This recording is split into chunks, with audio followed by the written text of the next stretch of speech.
something bad to us, we are going to do things to you that have never been done before.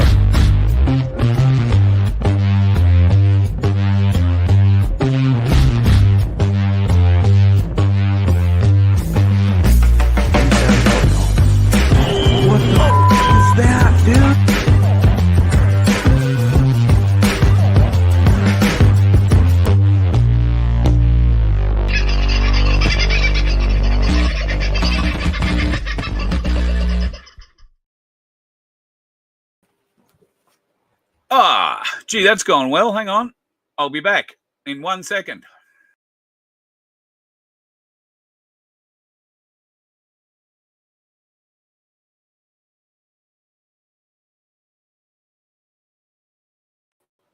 Boo. Sorry about that. Bloody computer camera shit itself just as we were turning on. Always fun, isn't it? How are you, folks? How's your day been? Friday. God, got to be happy with that. It's been one of those weeks, hasn't it? It's had its trials, its tribulations. I guess if you're Kim Jong-un, whatever his name is, in North Korea, you're probably unhappy with the few troops that you sent to the Russian front, supposedly, in Ukraine, who've all deserted, done a runner. I can't imagine that a whole bunch of North Koreans running around Russia looking for freedom are going to get terribly far. But these are the kind of stories that mainstream media are going to put out to you. I wouldn't be taking anything that is being written in mainstream media at the moment as gospel, just between you, me, and the gatepost. But there is a number of reasons for that, which we will have to go into, I am sure. Okay, so I've got a few things I want to talk about tonight. I guess one of the ones that I want to talk about up is what's happening with gold. If you haven't become aware at the moment, what are you doing, folks? Ainsley Bullion tell me right now, $4,025 for. Let me put that into some perspective for you. If you had happened to invest, let's say your super, and let's say you had enough super to buy 1 kilo of gold. If you bought that 1 kilo of gold the day before yesterday, today that 1 kilo of gold would be worth over $10,000 more in 2 days. No sign. $4,001, I think, this morning when I first had a look at it. It has been sitting around 4,012, 13, 14 all day. A little while ago, it shot up into the 20s. Now at 4,025.84 and showing, as I say, no signs of slowing down. Why? Well, it's because the world is coming closer to war, folks, or at least they believe they are. And investors are going to the only thing that keeps your money safe, precious metals. Follow their lead. Okay? That's what I'd be doing. If you've got a few spare dollars, follow their lead. Buy some of this right now. You know, let me just remove that. If you can get yourself a little bit of silver, and that's a little bit of silver. That is 40, can't even see it. That is 40, 1/10 of an ounce silver rounds from Ainsley. When I bought those, they were under $200. When you buy them now, they're a bit over $300. Silver is increasing as well. At the moment, it's sitting at $47.61. It's been around the $47 mark now for the last couple of days. It hasn't dropped back. So keep an eye on that. It's, pretty sure that the silver market will catch up in the not too distant future. It's a pretty significant market jump that's happening with gold at the moment. We have seen it before. I was listening to something from Ainsley Bullion today, who put out a magnificent newsletter. If you want to learn stuff, check out the Ainsley Bullion newsletter. You can subscribe to it through their website. It's free, and it gives you some great insights into what's going on at the moment. And can I tell you if you are into this whole precious metals market, what you want to be watching very closely is the gold-silver ratio. It's nothing to get terribly excited about with silver at the moment, because the gold-silver ratio is still a long way apart.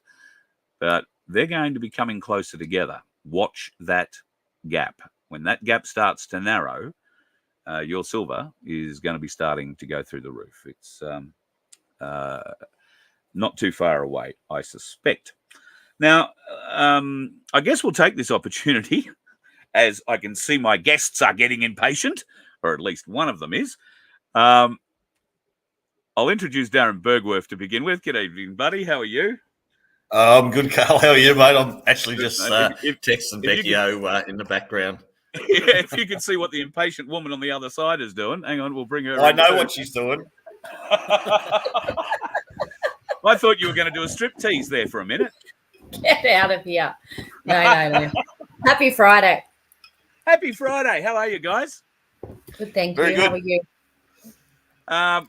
So it's been an interesting week all round. I don't know that you guys have found it as interesting as I have with the stuff that's turned up in my kick, which we'll get onto and talk about in the not too distant future.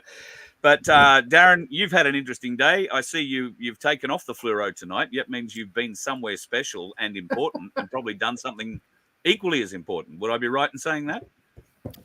I could tell you, but I'd have to kill you. No. No, I had a couple of important meetings today, but not to do with anything that we're talking about at the moment. So that video you sent me, you don't want to play?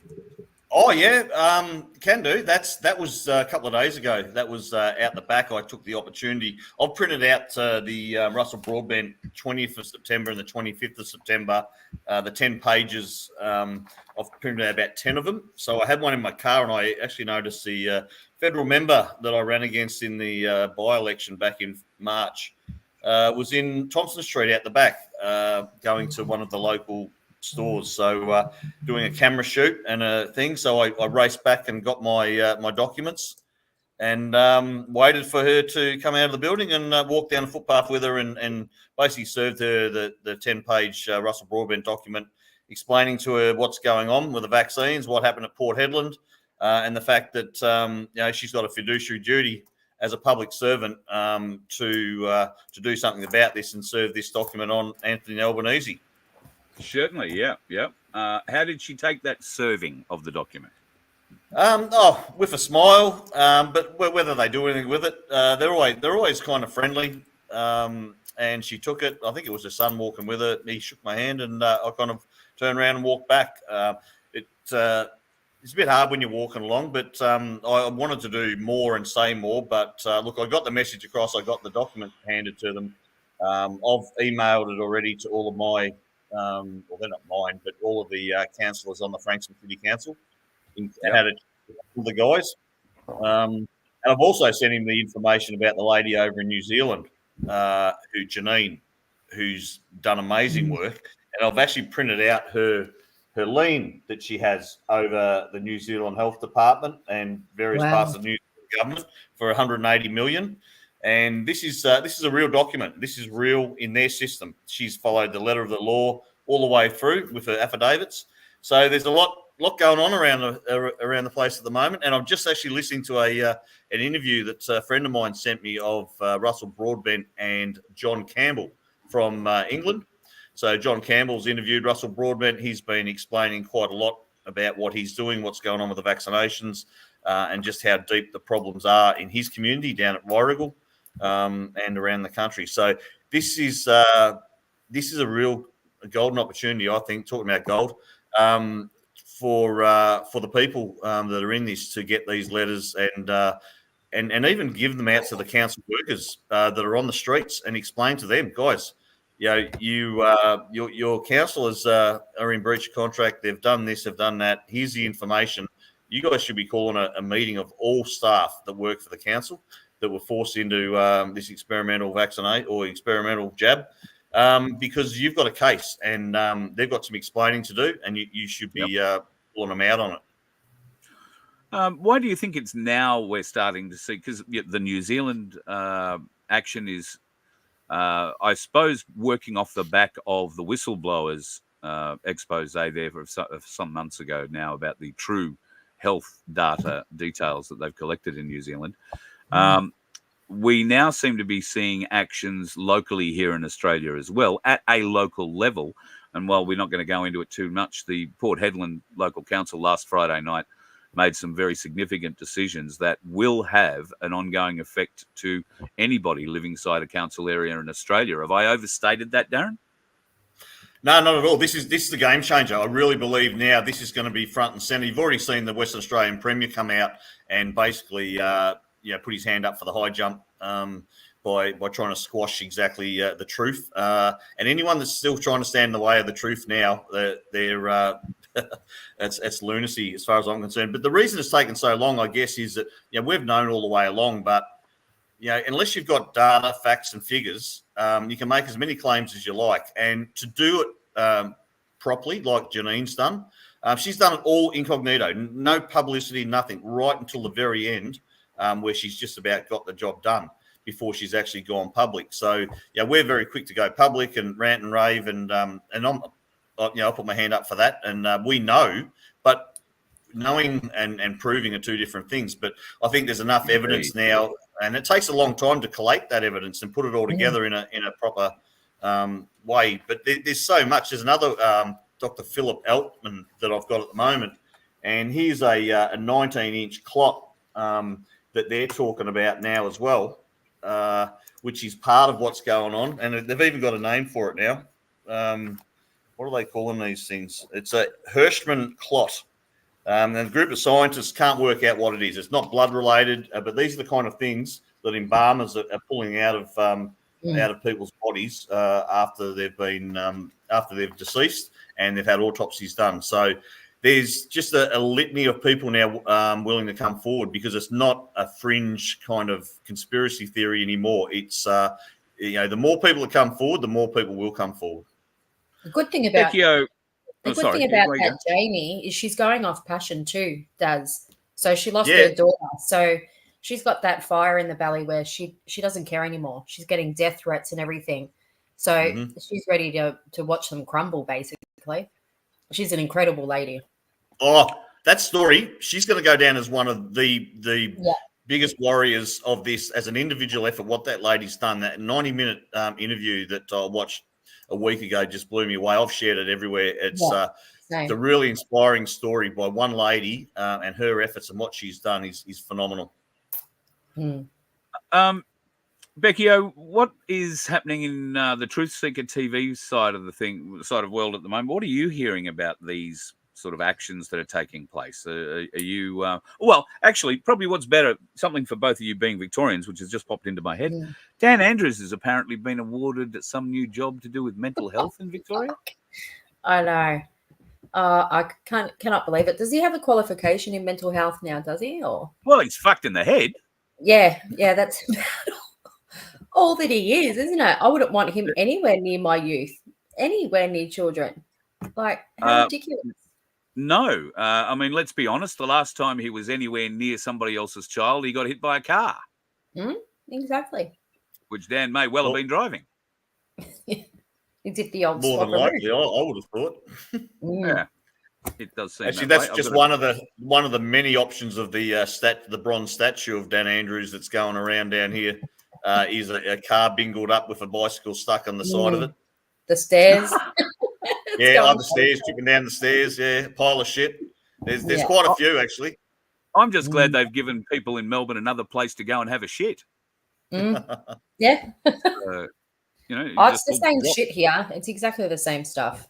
They've you've changed your leader, but the state doesn't seem to have changed one iota. What was going on in the state under Andrews is continuing under that strange woman who's now haunting that place. But there does seem to be a lot more awake Victorians. Would I be right in saying that? Yeah, I think so. The comments that you are reading, as soon as anything is posted about the shit show that's happening here, there are a lot of people that are waking up, but they're still just sitting on their ass and not taking action. So that's what we need to see.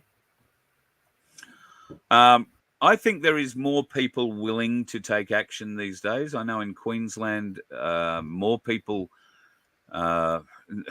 this is going to sound pretty stupid, but I don't get recognised a lot when I'm out on the streets. That's quite good. I don't expect to be, but I'm being recognised more these days. And it's not, oh, g'day, you're Carl. It's, oh, you're that bloke that talks about the jab and this, that, and the other thing. So somebody is, letting them know that there is other forms of information around. I'm but one of them. Truthseeker TV is another. There are plenty of us who are putting out this truth. I think, given that we've been doing this for a couple of years, or 3 or 4 years now, I'm really feeling that the message that we've thought was just falling on deaf ears is actually now starting to ring a little louder in those ears. Yeah. Not loud enough yet that we've got enough people on our side. Well, you're seeing more people wake up. The whole Diddy thing too. You're getting people that you didn't even know was awake that's talking about Illuminati and all this bullshit. I mean, people call it a distraction, but it's also an awakening, because those people will see that and then want to go deeper and deeper. So, we were saying that from day one about all these creeps, and finally things are coming to light. And I think a lot of family members now are starting to realize that they're not feeling so great. They've had so many jabs. They're losing people in their 40s, 50s, 60s, and even younger, Teens. So, and younger. So, no, it's a hellish, really hellish thing, I think, that obviously has been foisted upon us. And the pure evil of the deception that has been pulled over our eyes is staggering. But thankfully, people, albeit maybe a little bit late, people do seem to be waking up slowly but surely. I just saw a comment flick past Grant. There it is. Hang on, let me put it on there. The new One Nation cartoon. Have you guys happened to have seen that yet? No, I haven't seen it yet. It is brilliant. It's Bluey and Robert Irwin doing a Melbourne tourism commercial, which doesn't go so well, and it eventually turns into Albo and Dan Andrews doing the commercial. The people who write this stuff for One Nation need to be commended. It is satire of the most cutting kind. It is very, very good. And while we get a great giggle out of it, I can tell you that the people they are attacking are feeling it mercilessly, because they have no sense of humor. They have no brains. They are, and I think the pressure that's being applied by that cartoon is one of many, but we need more, and I think it'll be great. Look, there's something I want to show you guys. Now, I received a document a few days ago from one of us. This is the front page of the document. It's called Operation Vampire Killer 2000. And it says, an American police action plan for stopping world government rule, published by Police Against the New World Order, is what that thing says there. Now, I have the whole document here. This is, shit, if I can get a bloody light on it. I can't. There you go. But anyway, I got 74 pages of this. Yeah, okay. 74. Yeah. Now, this document was printed in 1992. It was published by Police Against the New World Order with a P.O. box in Phoenix, Arizona. There is also a sticker that's been applied to the inside cover of this that says Christian Identity Ministries from Cardwell, Australia. So it's done a little bit of traveling. It says, in the acknowledgements, the material is unclassified and was compiled with the assistance of these agencies listed below: the American Citizens and Lawmen Association, the U.S. Law Enforcement Professionals Association, Aid and Abet Police News, and Against the New Information and Research. And then there is a very large contents list. I'll give you an idea of some of the chapters, and we are going to make this available for you to read. I had hoped to make it available tonight on the VOFHQ website, but I can't get into the bloody Google Drive where it's been stored. So I'll get that tomorrow, and it'll be up on the VOFHQ website. But some of the contents headings here, the purpose of what they're doing. It explains treason and sedition in no uncertain terms. It uses George Bush Sr.'s speech in front of the UN in 1992 as an example of the New World Order, which Bush said then, we have this amazing opportunity to create a new world order. That's essentially when at least this document kicked off. It reads, when you read it, it reads exactly like a recruiting document for people who might be thinking about joining the police or joining the military, except this is aimed at people who have already joined those organizations. And now they're being, with this document, they're being asked, who did you take an oath to? Was it a UN oath? If you are unhappy with and military is going in this country, you know, we might be interested in talking, or this is a group you should be working with. It does seem to be reasonably undefined. It you know, if you were to join after this, I'm sure there would be more communications and more detailed communications. But can I just tell you, this is unbelievably detailed. It will explain, if you've been following the White Hat story for the last 4 or 5 years, this document reads true for everything we have heard, we have surmised and wished for. But is it real? I had an email sent to me day before yesterday from someone using a false name who reached out to confirm to me that Space Force is indeed working in Australia and has been working in Australia for the last 5 years. Now, how do I know that this person is for real? I don't. But they do tell some very interesting, or they leave some very interesting bits of information, some threads, if you like, to follow. And I'm in the process of doing that. And communication lines are open. In fact, that leads me to one of the other things that I was going to talk about. Where do we sit on MedBeds, kids? Becio, where are you on MedBeds? God, that's so 2019, isn't it? It is.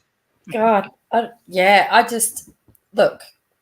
I think to a degree they've got some sort of.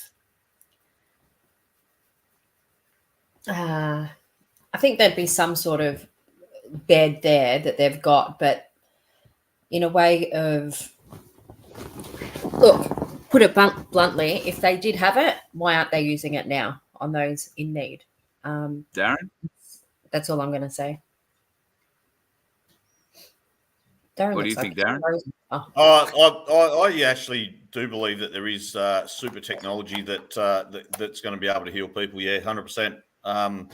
You know, you go back through all the shows that we've watched that have preluded into everything, whether it be The Simpsons, The X-Files, you know, the Olympic Games ceremonies. You go back through Star Trek and those kind of things, and there's plenty of movies that, and I've seen facilities in America where people actually walked into these buildings and into the room. So yeah, I do believe there are med beds. The reason why they haven't done them, that's anyone's question. I'm still interested to learn more about this whole thing. It's not that I don't believe it, well, but don't they have some here in Melbourne? Apparently, they've got some here in Melbourne. Well, I sent a message back. I sent a message back to, you know, basically acknowledge that I'd received his first message. He has a title, or he works in an area that has a title that I haven't heard in, well, God, probably close to 40 years. A military title. It's to do with logistics and transport. And I thought, well, if he's in logistics and transport for the White Hats, as he claims, in Australia, I'll ask a couple of questions. And I have a friend at the moment, Margie, who I've asked for prayers for in this show, I think on more than one occasion, who's suffering quite badly with cancer and a couple of other issues. Margie is very hopeful for MedBed technology, and I would pray every day for her to get it. So I thought, well, I'll ask the question. If you're involved in transport and logistics,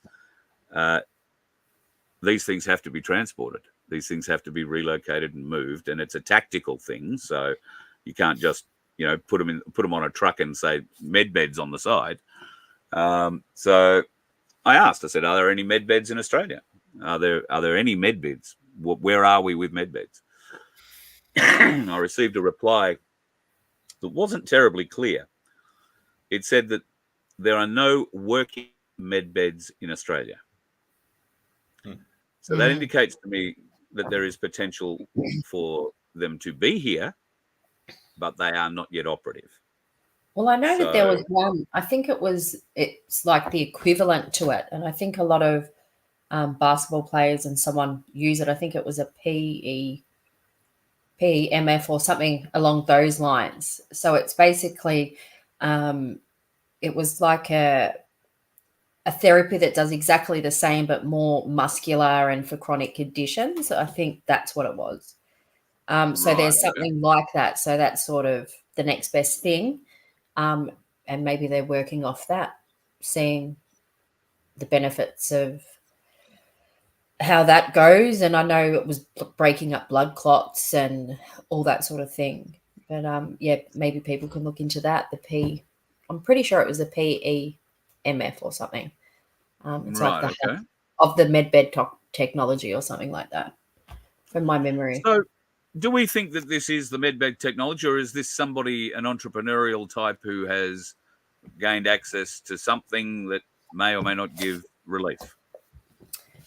Well, maybe it's a step in the right direction. I think this one helps with regenerizing. I think it was regenerizing your cells and on concentrating on the cellular structure of the body and so on. But when you talk about med beds, what are you talking about? Are you talking about how they're apparently supposed to, replace limbs and so on? Like, I'm not sure. We've seen it in all the movies, haven't we? Yep, we have. Sandy has a very good point, and Sandy is another person who could use a med bed just between you, me, and the gatepost. I'm sorry, Sandy, but you do. We have heard the population reduction is the key element of what the cabal are about, reducing the population and turning what's left into slaves for the elite. That's basically the crazy story. I haven't seen anything from the alternative that says they wouldn't do the same thing. Do we feel with Trump and whoever, whether it be Harris or the cabal or whoever runs the other side of that operation, do we still feel that Trump is the savior, is coming to help us all, or is there now appearing a stain on him as well? Given that there has been a fairly big release this week about his previous associations with Jeffrey Epstein, and they were very close for a lot of years. They fell out over a real estate deal where Epstein went to Trump. He wanted to buy a property in Florida, a big one like Mar-a-Lago, and went to Trump for advice on it. And Trump snuck in underneath him and bought the property first and then sold it a year later for $100 million more.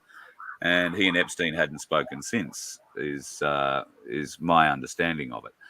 That does date back a few years, but I've heard that too. There is enough dirt being shown about Donald Trump, and I'm not seeing enough difference in what he is saying. He's talking about, I'm going to save the world. I'll fix the wars. I'll do this. I'll do that. I'll do the other.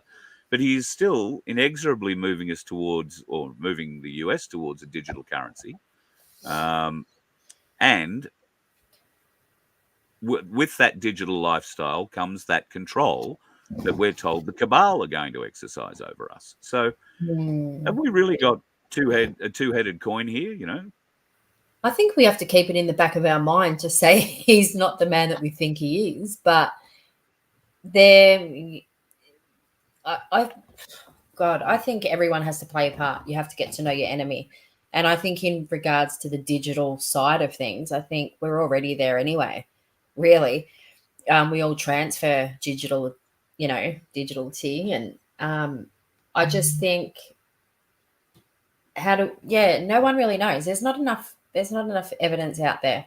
It's all, one-sided, this side, that side. Hey, there's been a hell of a lot of storms carrying on in America, and I want to get to just speaking about weather modification. Now, I don't know if Elon has got anything to do with the flooding of North Carolina and the lithium mines underneath and the quartz mines underneath. I guess we'll just have to wait and find out more about that. But I think that there is some.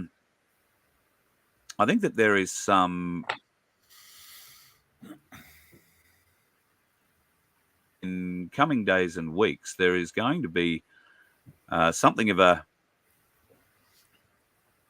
Well, I hope a bit of an expose. Sorry, I'm seeing a couple of things popping up on here. I've got to stop concentrating on the track. It's all right. I've got to stutter tonight, so that's fine. Very nice. Now, hell, what was I talking about? I've forgotten. That's gone well. The weather. All right. The weather. Oh, yeah, weather modification. Right. So let me show you something. This is the storm that hit North Carolina. Although I find that a bit hard to believe because that's the ocean you can see through the eye of the storm. So I'm thinking that somebody has mistagged this, and this is actually the hurricane that hit Florida, hit Tampa. Now, there's so much misinformation. Even us truthers, there's so many that just take screenshots and have no idea what they're talking last week about. heading towards Florida. I made a comment in my live that there is an Australian company that had decided they were going to inject themselves into this weather war and see if they could reduce the intensity of the storm before it got to Florida. If you remember this storm, it went from a Category 1 to a Category 5 instantly, and then it was making its way and building where they were calling for a new category, a Category 6, because it was the biggest thing ever, and yada, yada, yada. Then a very interesting tweet was put out by a man named David Miles, where he announced that his company, in conjunction with some high-level American observers, were launching an action to try and destabilize this storm cell and at least lessen the damage, wind and rain and storm surge damage that was heading to Florida. Now, I just want to tell you the name of that company. It's called Atmospherica. Now, Atmospherica is based in Toowoomba in Queensland. And the gentleman who controls it or runs it is this David Miles. Now, David Miles is a researcher who used to work for the CSIRO for many years. He was also involved in his own research company, Weather Modification, and particularly weather modification, to break droughts. He was able to bring rain. Now, I'm not sure Pete from Pinaroo is in the chat. Australia had a storm come through that tore out 7 transmission towers and impacted a whole heap of other infrastructure. Pardon me, large parts of South Australia lost power and have no power. And certain parts, I think, of West Australia and the Northern Territory also lost power because of the storms, the big storms that came through. And I flagged a comment from Pete earlier where they got a fair bit of rain. Today, I think he said 32 mil or thereabouts, so a bit over of it. That's probably great for the land. I hope it's still good for the crops they've got in the ground, mate, and it helps. But this company claims to be able to lessen storm impacts. And what did we see with that hurricane going into Florida? It dropped from a Category 5 to a Category 3. Still a very damaging storm, but nowhere near as damaging as it would have been. And it just happened to coincide with this Australian company called Atmospherica and the tweet that its owner put out. I think Australians have been playing a much greater role in weather modification than maybe we've been led to believe. Do you think that's possible? Well, anything's possible, really, isn't it? What we've seen over this shit show. But there was an interesting video. Apparently, I'm not sure if anyone else that's in the comments had seen it or not, but there was something about the hurricane that was going over, and it was like it just completely blew apart. Yeah, there was a projectile that was fired into it. It was like a missile got fired into it, and it just went like a water balloon bursting. It just collapsed the whole storm. Yeah, I haven't seen that footage, but I've seen that video. Yeah. Yeah, me too. So this Australian company, even though it's called Atmospherica, is a company that you can buy into. They are looking for investors. And I've been reading through quite a lot of their documents over the last little while. And look at some of the headings here. Rain acquisition, drought breaker 1.0, drought breaker 2.0, mitigation, X shield for tornadoes, X shield for floods, fire shields. They are across it everywhere. And this is amazing technology. And John, I beg your pardon, not John, I'm looking at the video down there. David Miles, who was the head of this company, has been spending time about, well, let's say the opposite weather modification that he's been trying to aim for. He's been trying to help people where they need rain, not flood them. He's been trying to help people where there have been cyclones and, you know, everything else, not harm them. And that, to me, smacks of a white hat approach, if nothing else. And the fact that he mentioned high-level operational observers in his tweet, and no mention of the American government at all, the US government at all. Yeah, it leads me to believe that Atmospherica could well have been very responsible for what happened.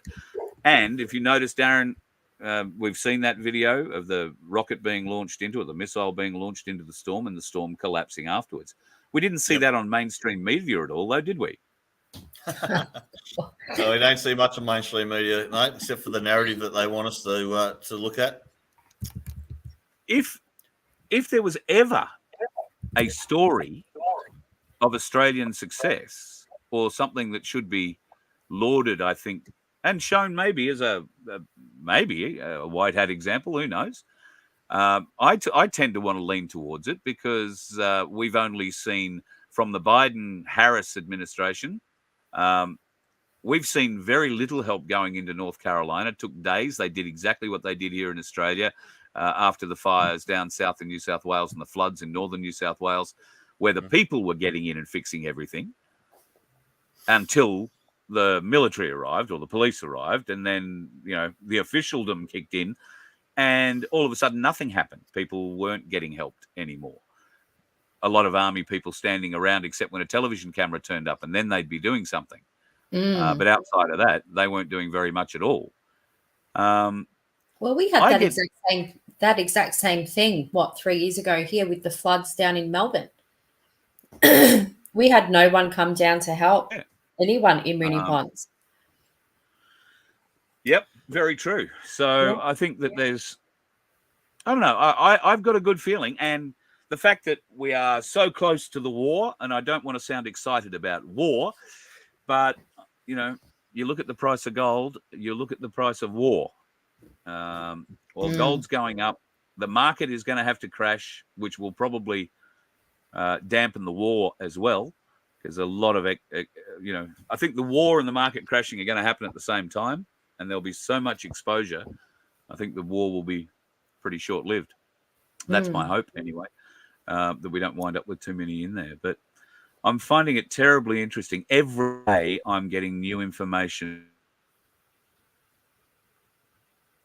To be careful of getting this kind of information from never heard of sources, because you can't automatically believe it as much as you might want to.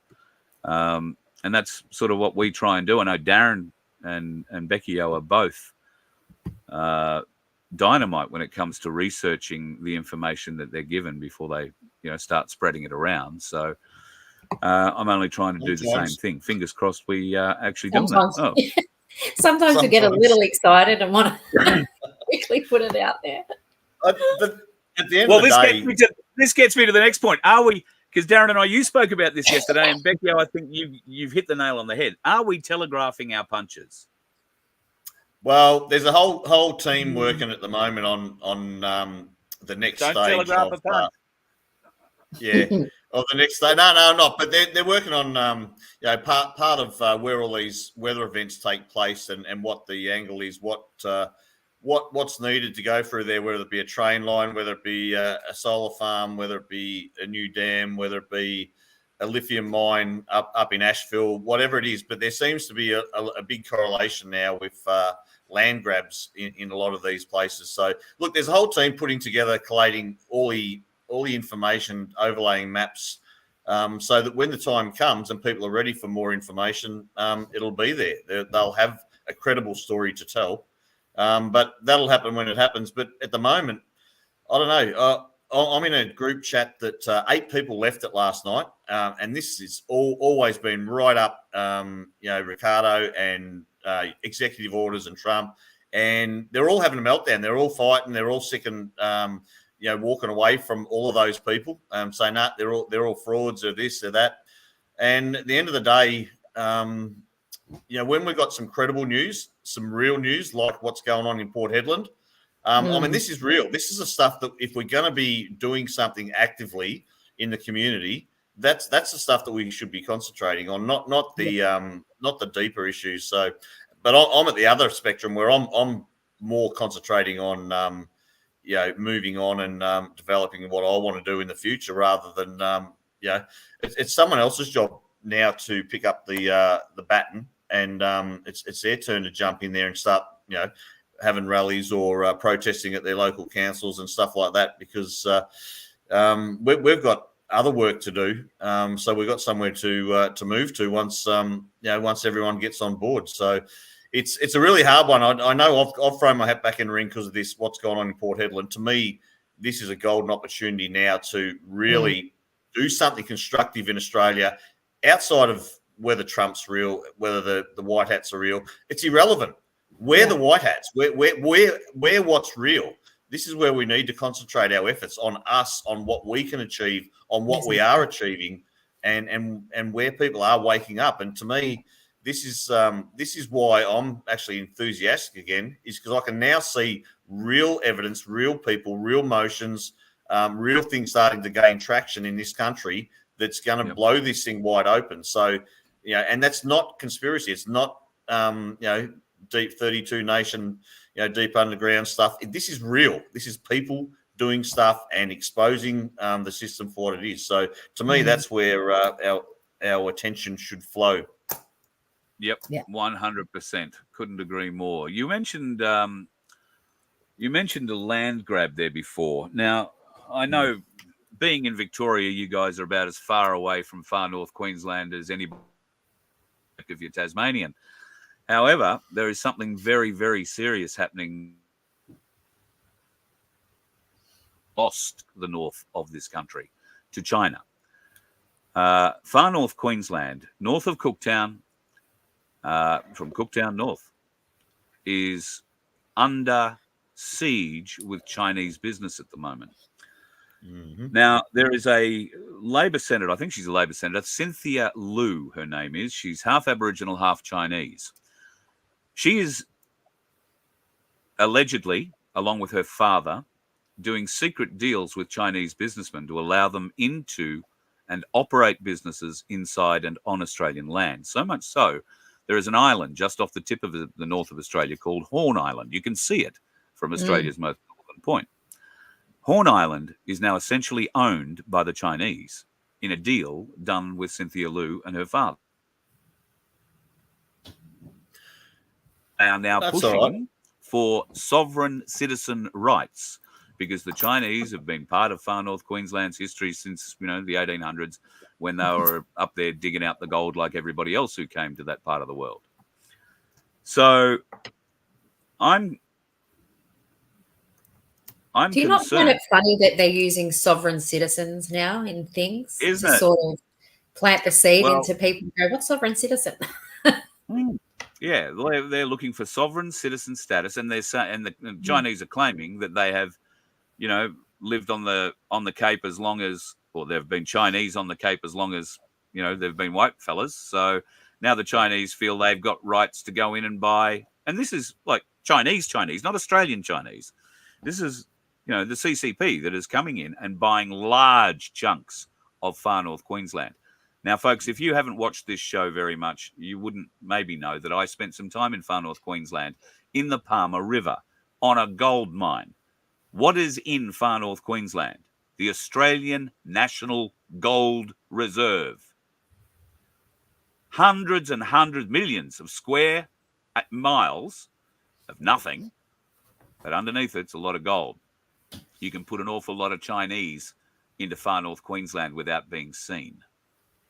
They have full-sized air on the map from mainland China into Australia. Now, I'm still getting some of these facts together, and I plan on getting some images for you too. But I know at the moment that there are a huge amount of very, very concerned people in far north Queensland about the Chinese and what they're doing to take ownership of this country. In fact, if you turn up at the Cooktown port, you are going to find 3 Chinese welcoming statues. Only one of them has 3 English words on it, which is something along the lines of, if you're going to start a business, smile. The Chinese, Cooktown is a Chinese port. And don't think it's a small port, folks. Anybody who's cruising up there along the Coral Sea, along the Great Barrier Reef, looking for some of the most beautiful parts of Australia, Cooktown is a point of call. Cooktown is also one of the major game fishing reserve hotspots in Australia. Every season, millions of dollars worth of boats, hundreds of millions of dollars worth of boats, and some very, very cashed up international guests come out and they try and catch blue marlin and God knows whatever else is swimming out there.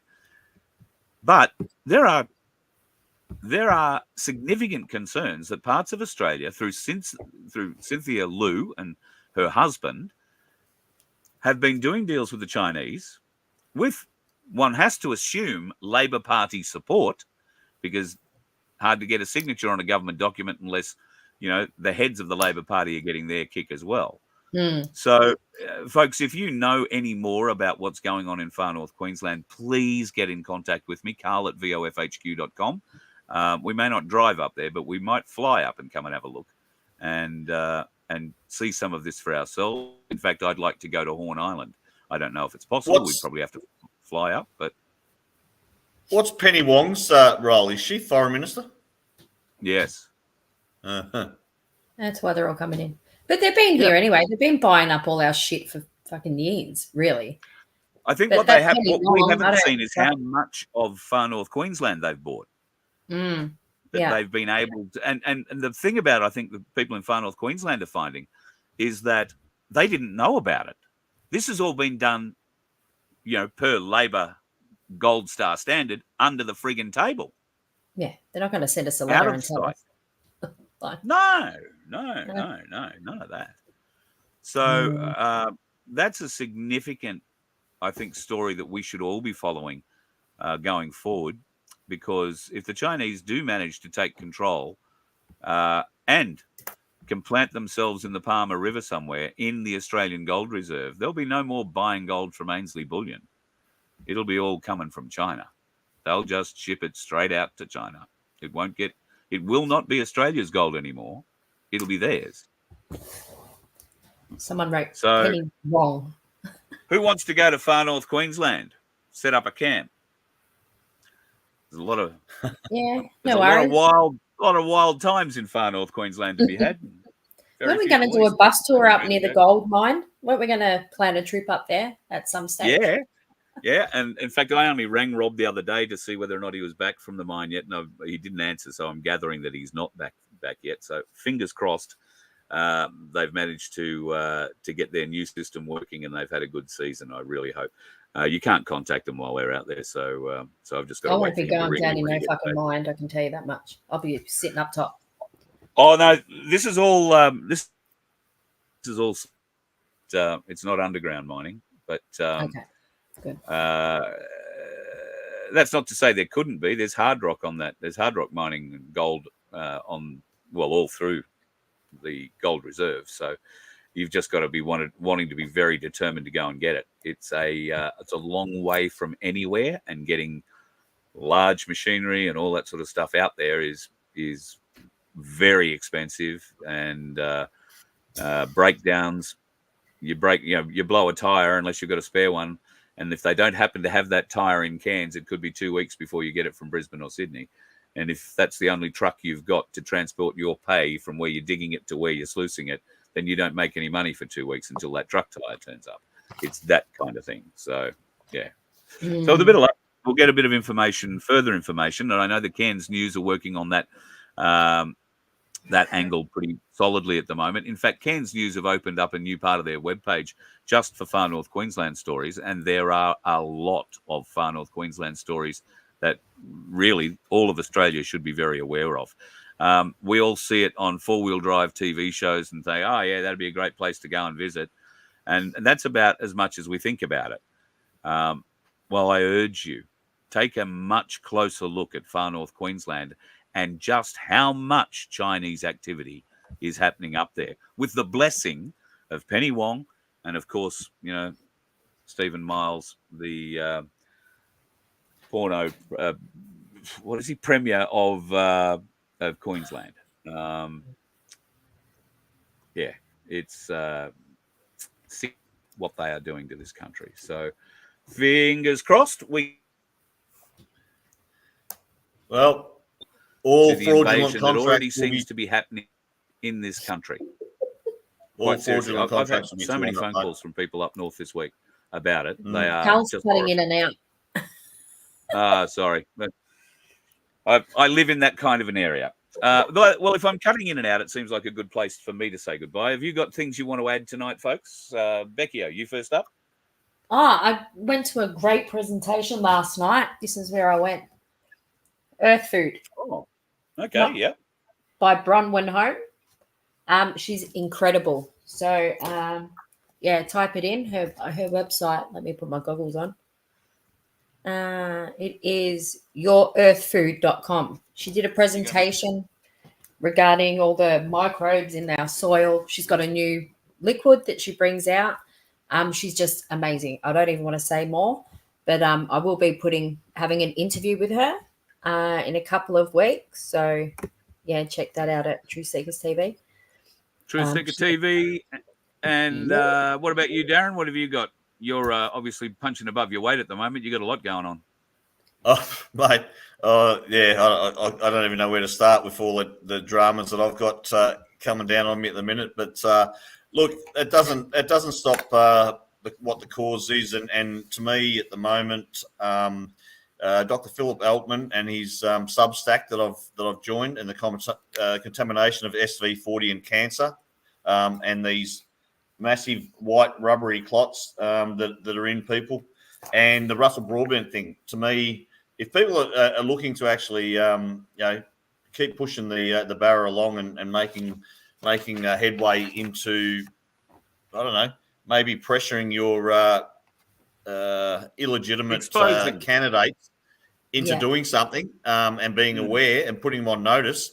There's actually something now that people can be slamming every single MP, state, federal, and local with information to get their act together and start to do something about this. So I don't know. People just need to put their efforts, I think, into the right actions. And right now, the best action I think in this country is what Russell Broadbent's doing. And if anyone wants any inspiration, go and have a look at the interview that lady Janine, I can't even pronounce her surname, but from New Zealand's done. And there's some really positive stories coming through. So concentrate on what's real, I would say, and concentrate on learning who you are as well. And that's where our place will be kicking into gear. We're still building. We've got a lot of work to do. We don't want to launch until we've got all our ducks in a row, but it is still coming. And this isn't just like we keep saying. This isn't just until we think we've won the war. This is a whole new way that humanity is going to operate in the future. So there's no point waiting to get started on this journey to kind of comprehend how we're going to move forward as communities and as people. with integrity and humility. So, there's lots of things, but in the short term, Russell Broadbent, what he's done and what the guy up in Port Hedland's done should be front and center of everyone's kind of minds. And there's links for that as well. There's links for people to download that letter and send it in. I was sent something a write-up from Penny. Brilliant. For those folks who aren't aware, Russell Broadbent in the last month or so has been extremely active in the Parliament. He's written 2 significant documents to the Prime Minister presenting evidence that is essentially irrefutable. Albanese has done absolutely nothing. And, that's a copy of the letter there. It is. I think the letter is available online, isn't it, Darren? You can download them. There's 10 pages, and it's backed up by very highly credentialed people, including Philip Eltman and Duncan Syme, Christopher Neal. We've got professors, Zimmerman. There's people from all over the world that have backed this document and this report that's come out. It's credible, it's real, and it's something that we've got to.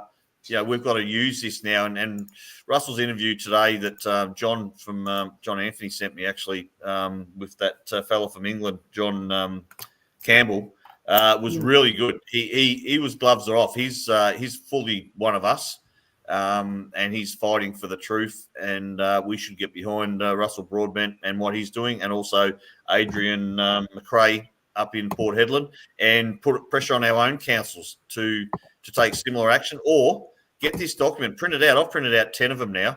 And I'm going to send the link. Them out.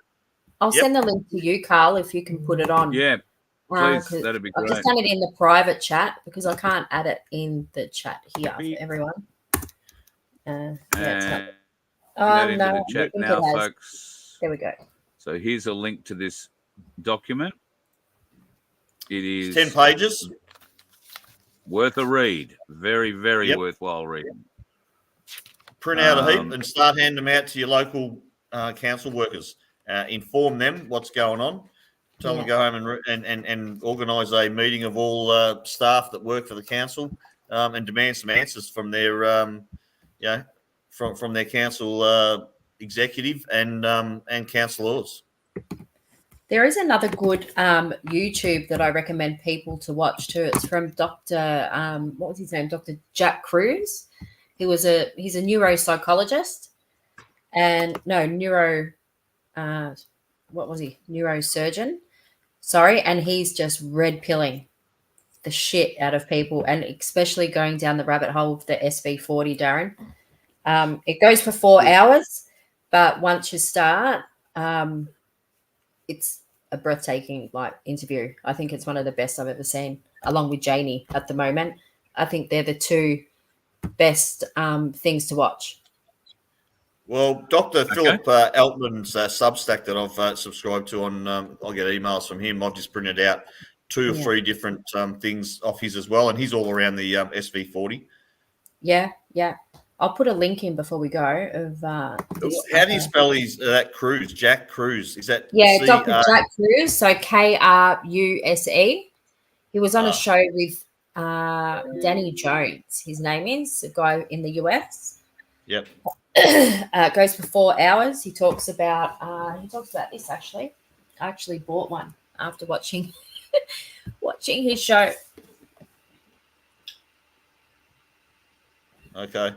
Therapy Light. He's incredible. I think he was handed a bit of literature from a pediatrician with an injury, a vaccine injury, and this lady handed it to him. She knew that he was just the most intelligent human. He read through this document and went down the rabbit hole. So he's been awake for 20 years and he's still practicing to this day. Yeah. Great.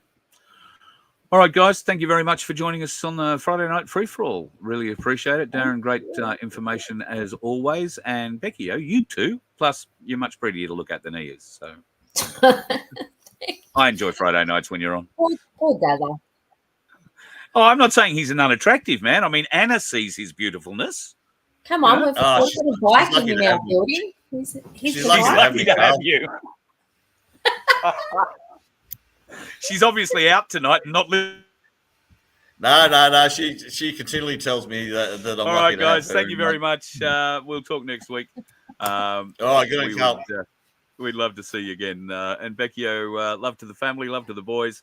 And thank you. tell Doris I did get her message, and I will be in contact with her. I love her dearly. All right, Thanks. we'll talk soon. Good night, all. Good night. Good night. Darren and Becio, Truthseeker TV. You can catch them on Telegram. Go and check it out. She's got some great interviews on there. She does a lot about medicine and a few other bits and pieces. So well worth getting into and having a bit of a chat about. And I should say, like and subscribe her as well as here if you can. That would be magnificent. We're still trying to beat the algorithm. It looks like there has been a little bit of a change in what's going on with YouTube. All of a sudden, subscribers seem to be coming back. I haven't had a new subscriber in 12 months. All right. If anything, I've lost one a month. One a month, quite literally. Now, all of a sudden, they seem to be coming back. And this has only happened since the start of October. I did mention, somebody threw it up there earlier, that this is Red October. I think it is Red October. I really do believe it. The fact that there is so much information coming forward and it is so easy to research and check its credibility, I urge you to be doing it. Don't just take my word for it. It's important that you don't take my word for it. We don't that look at a screen and nod their head to the talking head that's on the screen and what it says. We need you to use your discernment. We need you to be more discerning. And that only comes from doing your own research. You know, I haven't in a while, but I might start again. I used to throw a few furfies in to give people something to go and research and find was wrong.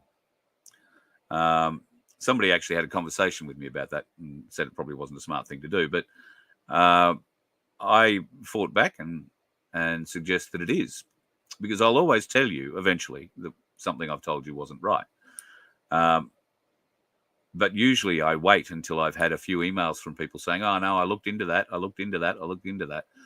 Because I want to see if anybody does.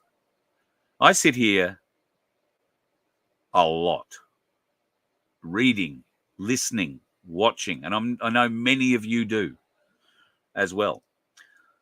And then I've got to try and sit down and put it into something that you can make some sense out of while I try and stutter my way through it.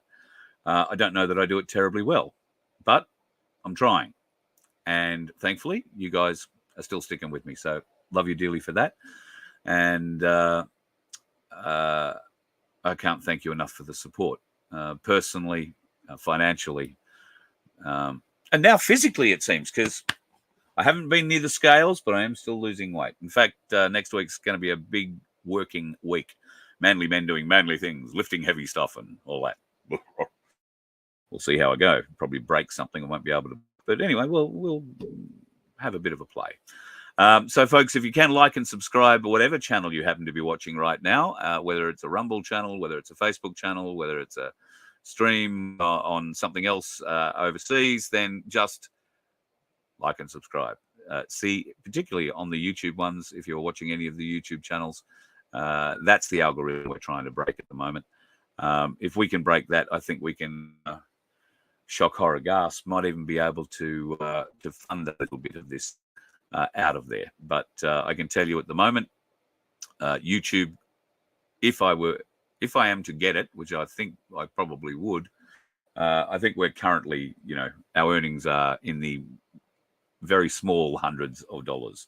So it's not a great earn at the moment. But that's all to do with the suppression of the program and the algorithms that they use against us. And it's not just us, it's all of us. The only channel that I am aware of in this country that does not suppress us is Project Matilda, which, if you're looking for an alternative to Facebook, is a bloody great one to go and try. And I urge you to go and do that too. ProjectMatilda.com is the webpage. Go and enjoy it. Folks, have a great weekend. I owe you a show because last night we went to the Fire Ant meeting down in the Currumbin Valley. I was going to do a little a live from there off the phone, but it turns out we were so deep in the Currumbin Valley that the phone service was so bad I couldn't even get a phone connection to do that. So apologies about that. SG, how can you donate some money? God love you. You can go to the VOFHQ website. There's a donate button on there if you so desire, or you can join us as a member from as little as $1.25 a week. And that too is available at VOFHQ.com. Failing that, look, find me on the street somewhere. I'm eternally grateful for all your support and all your help and all your advice. There are a number of you who are consistently in this chat, who consistently are in my phone and giving me information, giving me encouragement at times. Sometimes I need it, and giving me courage. So thank you. I couldn't do it without you.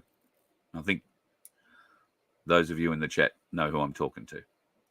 Couldn't do it without you. And I think it's going to get harder soon, much harder. And that will mean that I'll probably wind up having to ask you again to help me, because the fight has to continue. I want to get to Horn Island so that I can show you this personally. We need to go to Far North Queensland and speak with Far North Queenslanders who have seen their part of the world being abducted by China. China wants to acquire the Horn Island International Airport, which you can see right there. And this is an aside to what we were talking about with Cynthia Lui. I can't begin to stress to you how dangerous this is for our nation. All Australians need to be concerned about the Chinese incursion into Far North Queensland. It has to end. Our politicians aren't going to do it, so maybe it's the politicians that have to be ended. Thank God in Queensland there is an election coming up. 3 weeks? Less than 2 weeks. They all make me sick, and I hate talking about it, but we have to change it. We cannot let Labor, it doesn't really matter who wins, I know, but the corruption, the bullshit. I haven't heard anything from the Liberal national side of things of whether or not they will repeal some of this legislation that the current bastards in charge have put forward regarding people like us, freedom speakers, people who will speak freely regardless of the legislation that you put in front of us. And if pushed, well, I wouldn't be pushing. I wouldn't be pushing at all. The people are not going to be pushed much further. What we have to be careful of is the people pushing back. As long as it's done in the right way, it'll work really well. If it's done in the wrong way, a lot of people are going to die.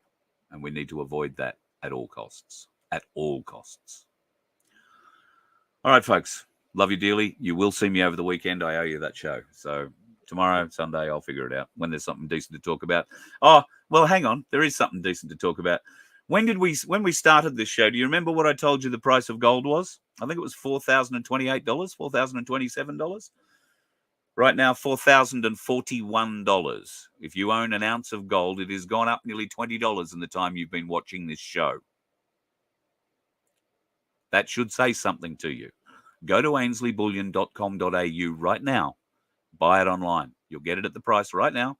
Silver, still sitting. It's gone up fractionally since when we started, $47.82 at the moment. So only gone up a couple of cents, I think. But if you can get into the market, now is the time, folks. And don't think, oh, I've missed it. It's gone through 4,000. We're heading to 5,000. Trust me. We are heading to 5,000. We may even get there by the end of this month. God, the rate this thing's going, we'll be at 4,200 by the time you get up in the morning. Wouldn't it be nice if you owned that gold now? Get the silver, because the silver is coming. It's going to bounce as well. So AinsleyBullion.com.au. Online you can buy, or you can go into their Brisbane or Melbourne offices and say hi to the crew when you go from me. They'll both Ainsley offices have had some extensions put in. In fact, I call it, quite laughingly, the Voice of Freedom wing that's being put in Brisbane at the moment. And feel free to call it that when you go in.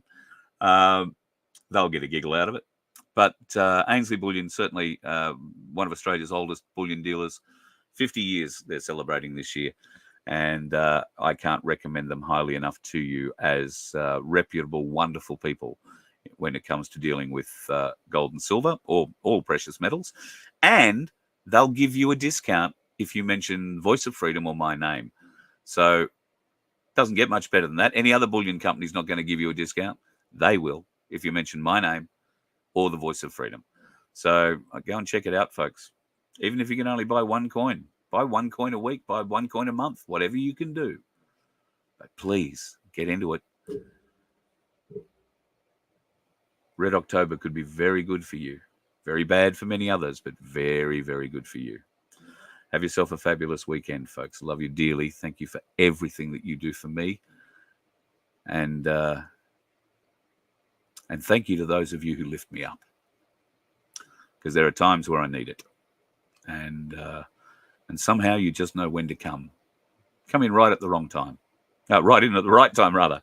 The wrong time would be when those dickhead drivers turn up. You let one ant stand up to us, then they all might stand up. Those puny little ants outnumber us 100 to 1. And if they ever figure that out, there goes our way of life. It's not about food. It's about keeping those ants in line. That's why we're going back. Does anybody else want to stay? Let's rock!